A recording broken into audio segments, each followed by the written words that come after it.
আবারও স্বাগত একুশে বিজনেসের সঙ্গে আছি মহিমা পল। দেশ থেকে পাচার হওয়া অর্থ ফেরাতে বা স্টোলেন অ্যাসেট রিকভারি প্রক্রিয়াধীন আছে বলে জানিয়েছে বাংলাদেশ ব্যাংক। কেন্দ্রীয় ব্যাংক কোনো ব্যক্তি বা প্রতিষ্ঠানকে পুনর্বাসন করবে না বলেও জানিয়েছেন বাংলাদেশ ব্যাংকের সহকারী মুখপাত্র মোহাম্মদ শাহরিয়ার সিদ্দিকী। সংবাদ ব্রিফিংয়ে তিনি বলেন, পাচার হওয়া অর্থ ফেরাতে বর্তমান সরকার যে কোনো সময়ের চেয়ে বেশি উদ্যোগী। তিনি আরও বলেন, ইসলামী ধারার 5 ব্যাংক একীভূত করার বিষয়টি চলমান রয়েছে। শিগগিরই 5 ব্যাংক নিয়ে গঠিত সম্মিলিত ইসলামী ব্যাংকে এমডি ও চেয়ারম্যান নিয়োগ দেওয়া হবে। একীভূত ব্যাংক থেকে কিভাবে আমানতকারীরা টাকা তুলতে পারবেন সে বিষয়ে কথা বলেন বাংলাদেশ ব্যাংকের সহকারী মুখপাত্র। কথা বলেন ব্যাংকের শাখা প্রধান কার্যালয় নিয়েও। ব্যাংক প্রতিষ্ঠা করা হয়েছে, এটা জানেন যে এটার আমরা অফিসিয়াল কার্যক্রম 29শে ডিসেম্বর 2025 সাল থেকে শুরু করেছি। তো সেটার আসলে কি ধরনের কাজ হচ্ছে, অগ্রগতি কতটুকু, সেইটাই আপনাদেরকে অবহিত করা। তো আমরা যেটা আশ্বস্ত করতে চাই যে এই সম্মিলিত ইসলামী ব্যাংকের জন্য যে আমরা একটা স্কিম প্রণয়ন করা হয়েছে, অর্থাৎ আমানতকারীরা তার টাকাটা কিভাবে ফেরত পাবেন সেই স্কিম অনুযায়ী কিন্তু আমরা এখনো সেই কার্যক্রম পরিচালনা করছি। অর্থাৎ যারা এই স্কিমে ধরেন তাদের যে ডিপোজিটররা আছে তাদের ন্যূনতম 2 লক্ষ টাকা আমরা দেওয়া শুরু করেছি ভেরি ফার্স্ট ডে থেকে, এবং তারা নিতে পারে। এরপর অন্যান্য আমানতগুলো আমরা বলেছি যে এরপরে 3 মাস পরে 1 লক্ষ টাকা, তারপর 3 মাস পরে 1 লক্ষ টাকা, এভাবে যেতে যেতে আমরা প্রায় 21 মাস পর্যন্ত এই প্রক্রিয়ায় টাকাটা তুলতে পারবে। তো এটা ডিপোজিট অ্যাকাউন্ট ছাড়াও অন্যদের যারা অ্যাকাউন্ট আছে ডিফারেন্ট ফর্মে, অর্থাৎ এফডিআর এ আছে, ডিপিএস এ আছে, সেই টাকাগুলো পরিশোধ কিভাবে হবে সেটাও বলে দেওয়া হয়েছে।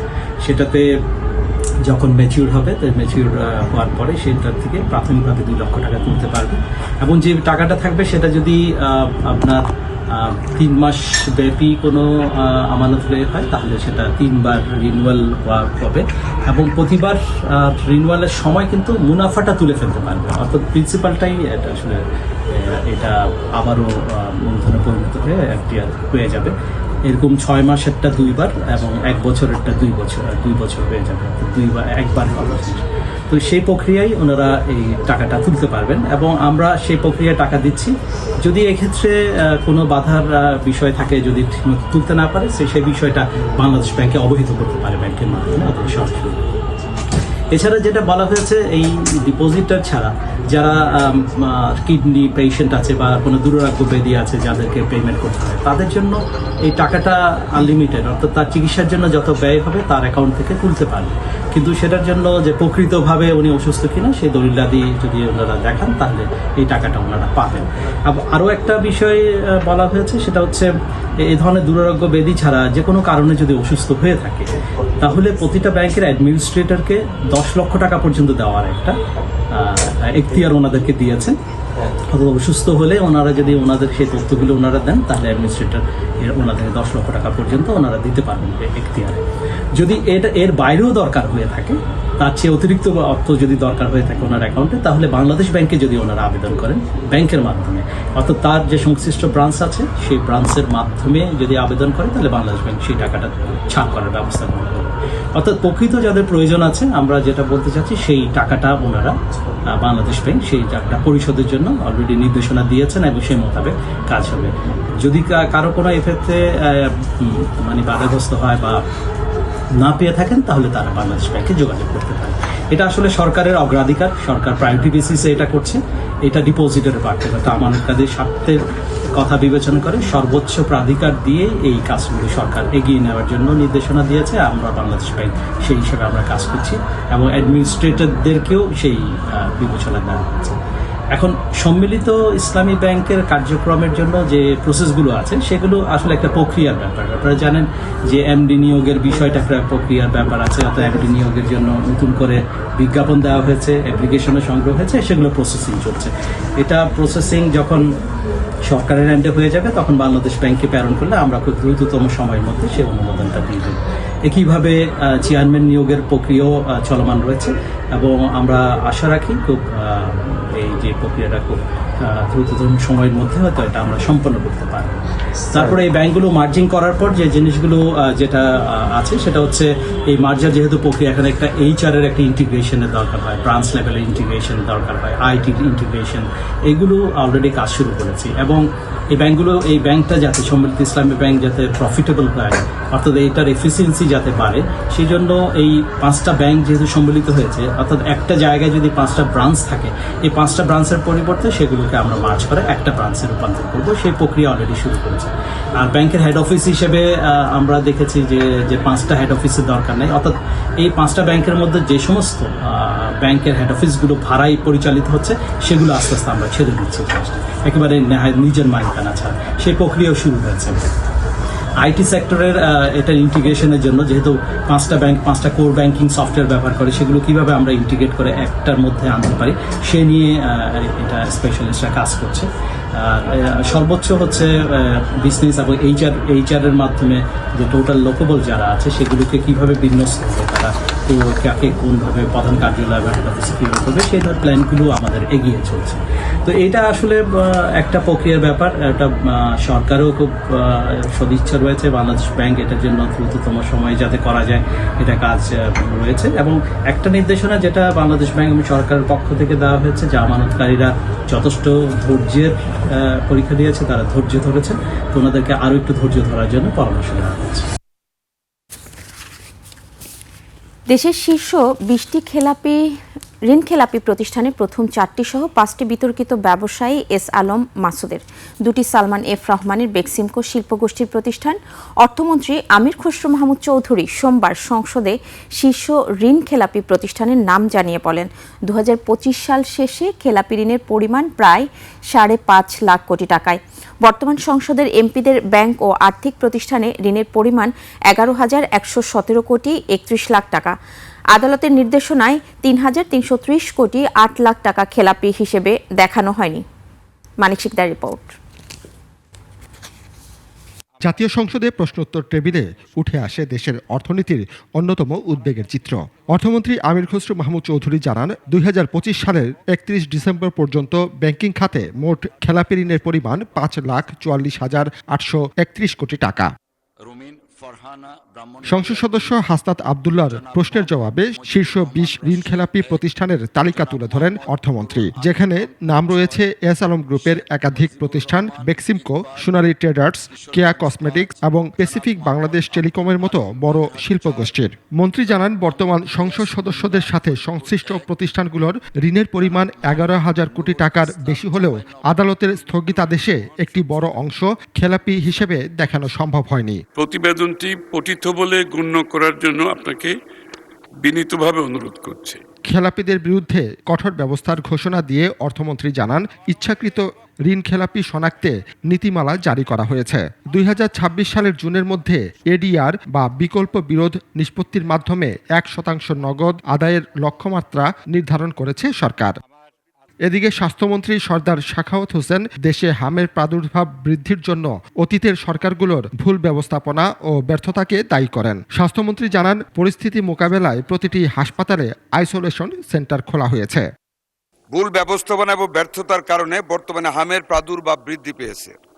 দেশের সর্বশেষ হাম রুবেলার ক্যাম্পেইন 2020 সালের ডিসেম্বরে অনুষ্ঠিত হওয়ার পর দীর্ঘ 5.5 বছর যাবৎ কোনো ক্যাম্পেইন পরিচালিত হয়নি। মাননীয় স্পিকার, এখানে আপনাকে জানানোর জন্য বলতে চাই, প্রতি 4 বছর পর হাম রিবেলার এই ক্যাম্পেইনটি হওয়ার কথা ছিল প্রতি 4 বছর পর পর। মাননীয় স্পিকার, সেইটা গত 5.5 বছর যাবৎ হয় নাই, ফলে নিউবর্ন বেবি এবং লেফট আউট বেবিজের সংখ্যা অনেক বৃদ্ধি পেয়েছে, যারা এখন হামে আক্রান্ত হচ্ছে। একই সাথে আগামীতে স্বাস্থ্য খাতে বাজেট বরাদ্দ বাড়ানো এবং অর্থের স্বচ্ছ ব্যবহারের প্রতিশ্রুতি দেন স্বাস্থ্যমন্ত্রী। মানিক শিকদার, 21 টেলিভিশন, ঢাকা। দেশে প্রান্তিক পরিবার ও কৃষকদের সরাসরি সহায়তা দিতে সরকারের নতুন 2 হাতিয়ার, ফ্যামিলি কার্ড ও কৃষক কার্ড নির্বাচিত হয়ে পাইলট প্রকল্প চালু করেছে সরকার। জাতীয় সংসদে এ নিয়ে বিস্তারিত জানিয়েছেন প্রধানমন্ত্রী তারেক রহমান। তবে মধ্যপ্রাচ্য সংকটে যখন জ্বালানির জন্য দৈনিক ভর্তুকি 167 কোটি টাকা, তখন এই বিশাল কর্মযজ্ঞের আকাশচুম্বী খরচ মেটাতে অর্থের যোগান আসবে কোথা থেকে? বিস্তারিত সাদাত হাবিবি সেতু রিপোর্টে। সামাজিক সুরক্ষা ব্যবস্থাকে শক্তিশালী করতে ফ্যামিলি কার্ড আর কৃষক কার্ড চালু করছে সরকার। পরিকল্পনা অনুসারে এই দুই প্রকল্পের সুবিধাভোগী হবেন অন্তত 3,65,00,000 মানুষ। লক্ষ্য জিডিপির 3% সামাজিক সুরক্ষা খাতে উন্নীত করা। তবে এই বৃহৎ প্রকল্পের আর্থিক হিসেবটাও বেশ ভারী। সরকারের হিসেব মতে ফ্যামিলি কার্ডের জন্য প্রতি মাসে প্রায় 5,000 কোটি টাকা প্রয়োজন। আগামী 2026-27 অর্থ বছরে আরও 40 লাখ নারীকে এর আওতায় আনতে প্রয়োজন হবে 13,000 কোটি টাকা। যেহেতু টাকা ছাপিয়ে দিচ্ছে না, কাজে মূল্যস্ফীতি হবে না। যারা প্রান্তিক পর্যায়ে নারীরা যারা পাচ্ছেন টাকা, নিশ্চয়ই তারা সিঙ্গাপুর বা বিভিন্ন দেশে টাকা পাচার করবে না, সেই টাকা লোকাল অর্থনীতি দিয়ে তারা খরচ করবেন। পাইলট প্রকল্পের ব্যয় মেটানো হচ্ছে বাজেটের অপ্রত্যাশিত খাতের ব্যয় থেকে। আর অর্থায়নের ক্ষেত্রে সরকার মূলত 3টি উৎসের উপর গুরুত্ব দিচ্ছে: বাজেটের রাজস্ব আয়, অপ্রয়োজনীয় খরচ কমিয়ে সামাজিক সুরক্ষা খাতে বরাদ্দ বাড়ানো, আর কৃষক কার্ডের মতো প্রকল্পে বিশ্বব্যাংক ও ইফাদের মতো সংস্থার অর্থায়ন। সামাজিক নিরাপত্তা, বিশেষ করে যে কৃষক কার্ড এবং ফ্যামিলি কার্ডের যারা উপভোগী, তারা কিন্তু সীমিত আয়ের মানুষ এবং নিম্ন আয়ের মানুষ। তো তাদের জন্য এটা অত্যন্ত প্রয়োজনীয়। আর যখন সংকট তৈরি হবে অর্থনীতিতে, তখন কিন্তু তারাই সবচেয়ে বেশি ক্ষতিগ্রস্ত হবে। এগুলো ভালো উদ্যোগ, কিন্তু কিছু কিছু কাজ আছে, এটা পরবর্তীতে এই উদ্যোগগুলো গ্রহণ করলে এটা কিন্তু কোনো সমস্যা হবে না। এই মুহূর্তে দরকার জ্বালানি সংকট নিরসন করার জন্য সরকারকে চেষ্টা অব্যাহত রাখা। চ্যালেঞ্জ থাকলেও সরকার বিশ্বাস করে কার্ডের মাধ্যমেই কৃষি ঋণ মৌকুফ ও সরাসরি ভর্তুকি পৌঁছে যাবে প্রকৃত উপকারভোগীর হাতে, যা মধ্যস্বত্বভোগীদের দৌরাত্ম্য কমিয়ে স্বচ্ছতা নিশ্চিত করবে। সামনের দিনে অর্থনৈতিক কর্মসংস্থান বাড়বে না, বেকার মানুষের সংখ্যা বাড়বে এবং মূল্যস্ফীতি বেড়ে যাবে। এই বিষয়গুলোকে, এই চ্যালেঞ্জকে সামনে রেখে সরকারকে এখন যেটা করতে হবে, জ্বালানির উপরে সরকারকে এখন মনোযোগী হতে হবে। ব্যবসা বাণিজ্য যদি সংকুচিত হয় বা প্রত্যাশা যেতে গতি লাভ না করে, তাহলে সেই ক্ষেত্রে দেখা যাবে যে সরকারের রাজস্ব আদায়টা কম হচ্ছে, এবং সেটা কম হলে তখন কিন্তু আসলে এর ইম্প্যাক্টটা গিয়ে পড়তে পারে কিন্তু নানা রকমের উন্নয়ন কর্মসূচি বা দারিদ্র্য বিমোচন কর্মসূচিতে। কৃষক কার্ডের প্রি পাইলটিং কার্যক্রম শুরু হবে 2026 সালের 1 বৈশাখে। 11টি উপজেলার প্রায় 21,014 জন ভূমিহীন, প্রান্তিক ও ক্ষুদ্র কৃষকের জন্য বরাদ্দ করা হয়েছে প্রায় 8,34,10,000 টাকা। সাদাত হাবিবি সেতু, 21 টেলিভিশন, ঢাকা। আজও দেশের বিভিন্ন পেট্রোল পাম্পে তেল গ্রহীতাদের ভিড়। ভোররাত থেকে লাইনে দাঁড়িয়েও অনেকেই পাচ্ছেন না জ্বালানি তেল। জ্বালানি সংকটে বিভিন্ন স্থানে যাতায়াতের দুর্ভোগ বেড়েছে স্থানীয়দের। প্রভাব পড়ছে নিম্ন আয়ের মানুষের আয় রোজগারেও। অন্যদিকে ডিপো থেকে কম তেল সরবরাহের অভিযোগ করছেন পাম্প মালিকরা। প্রতিনিধিদের তথ্য ছবিতে সুমন সিদ্দিকের রিপোর্ট। ঝিনাইদহে পেট্রোল পাম্পগুলোতে মোটরসাইকেলের দীর্ঘ লাইন। অনেকেই ঘন্টার পর ঘন্টা অপেক্ষা করেও তেল পাচ্ছেন না। কৃষকরাও পড়ছেন বিপাকে। ধানের থোড় অবস্থায় সেচের জন্য ডিজেল না পেয়ে ক্ষতির শঙ্কা করছেন তারা। জেলায় 37টি পাম্পের প্রায় সবখানেই একই অবস্থা। একই চিত্র গাইবান্ধাতেও। জেলার বিভিন্ন ফিলিং স্টেশনে তেল না থাকায় ভোর থেকে মধ্যরাত পর্যন্ত লাইনে দাঁড়িয়ে থাকতে হচ্ছে মোটরসাইকেল চালকদের। মাদারীপুরের কালকিনিতেও সকাল থেকেই পাম্পগুলোতে দীর্ঘ লাইন। সময় বাড়ার সঙ্গে সঙ্গে মোটরসাইকেল ও কৃষি যন্ত্রের সারি আরও দীর্ঘ হচ্ছে। গ্রাহকদের অভিযোগ, ঘন্টার পর ঘন্টা অপেক্ষার পর মাত্র 300 টাকার তেল দেয়া হচ্ছে। 5 লিটার তেল দিয়েছে আজকে, তবে আইসি সকালে, ওই যে ঢম এখন বসে আছে। পাট বলেছি, পাট এক বিঘেই 5 লিটার করে তেল লাগে। সমস্যা এসে দেখছি বন্ধ, আবার 5টা বাজে গেলে কয়েছে নেই, বিভিন্ন অজুহাত। তেলের কোনো সমস্যা নেই, খালি মনে করেন যে পাবলিকই সিন্ডিকেট। তেল থাকতেও ট্যাঙ্কি ফুল করছে। বলছে 2টার কথা, অলরেডি 2:30টা বেজে গেছে, এখনো দেওয়া শুরু করতেছে না। এদিকে পাম্প কর্তৃপক্ষ বলছে ডিজেল কিছুটা স্বাভাবিক থাকলেও ডিপো থেকে চাহিদা অনুযায়ী পেট্রোল ও অকটেন না পাওয়ায় সীমিত হারে সরবরাহ করতে হচ্ছে। তেল সরবরাহ স্বাভাবিক থাকার দাবি থাকলেও মাঠ পর্যায়ের সংকটে ভোগান্তিতে পড়ছেন সাধারণ মানুষ ও কৃষকরা। সুমন সিদ্দিকী, 21 টেলিভিশন। দর্শক, নিচ্ছি ছোট্ট একটা বিরতির পর দেশের ব্যাংক খাতের খেলাপি ঋণ ও অর্থনৈতিক পরিস্থিতি নিয়ে আমরা কথা বলবো policy think and economic research সেন্টারের চেয়ারম্যান মোহাম্মদ মাজেদুল হকের সঙ্গে। ততক্ষণ সঙ্গেই থাকুন।